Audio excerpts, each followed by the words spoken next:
এই যে চরমোনাইর পীর যাদের সম্পর্কে আমি বলেছিলাম তারা হচ্ছে দোমুখী, ভণ্ড, প্রতারক। তাদের নীতি আদর্শ নেই, তারা হচ্ছে স্বার্থপর, অহংকারী। এই কথা বলেছিলাম দেখে আপনারা অনেকেই, তার মুরিদ যারা আছেন, তার অনুসারী যারা আছেন, অন্ধ অনুসারী যাদেরকে বলা হয়, তারা আমাকে অনেক গালাগালি করিলেন।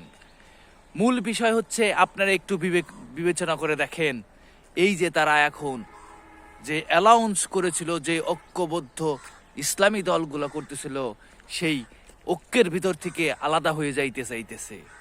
তারা যে জোট গঠন করতে চাইছিল, সেই জোট থেকে আলাদা হয়ে যাইতে চাইতেছে।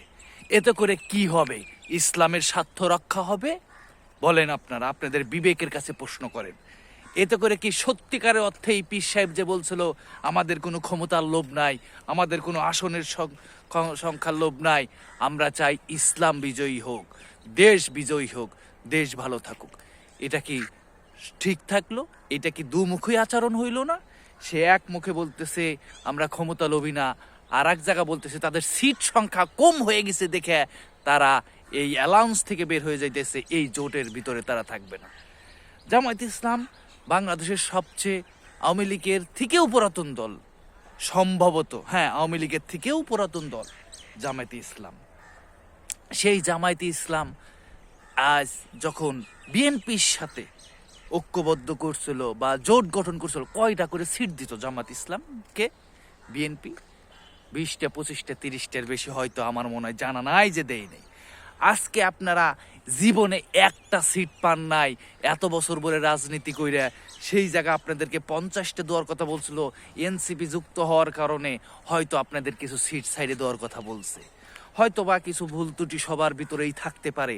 তাই বলে আপনারা ইসলামের স্বার্থ না দেখে, দেশের স্বার্থ না দেখে দল থেকে আলাদা হয়ে যাইতেছেন, জোট থেকে আলাদা হয়ে যাইতেছেন, অথচ আপনারা বলতেছেন আমাদেরকে ক্ষমতার লোভ নাই। কিভাবে দোমুখী কথা হইল? তারপরের কথা দেখেন, এই যে অ্যালাউন্স আপনারা থেকে বের হয়ে যাইতেছেন, দেশের মানুষের ভিতরে এর প্রতিক্রিয়া কেমন পড়তেছে? দেশের মানুষ তো বলতেছে এই যে দলগুলা ইসলামী দল, এরা ইসলামের নামে ভণ্ডামি করে, এরা আসলে মূলত হচ্ছে স্বার্থপরতা ছাড়া এদের ভিতরে অন্য কিছু নাই। সেটাই তো বলবে, তাই না? সাধারণ মানুষ, সাধারণ মানুষের ভিতরে একটা প্রচন্ড বিভ্রান্তি ছড়াই যাইতেছে।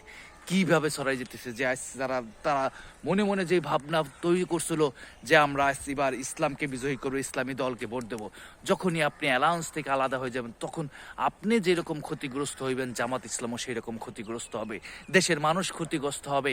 ইসলামের যে শাসন ব্যবস্থার চিন্তা ভাবনা মানুষ করতেছিল, বা একটা সৎ ন্যায়পরায়ণতার যে চিন্তা ভাবনা করতে, সেই জায়গা থেকে মানুষ সরে আসবে। আপনারা একটা স্বার্থপরতার ছাড়ে দিয়ে এই অ্যালাউন্সে যোগদান করলে পারে সব থেকে ভালো হতো, কিন্তু আপনারা সেটা করবেন না। মুরিদ ভাইদেরকে বলবো, একটু বিবেক বিবেচনা করুন যে পীর সাহেবরা আসলে কতটা স্বার্থপর, অহংকারী, এবং আর কিছু বলার নাই আমার।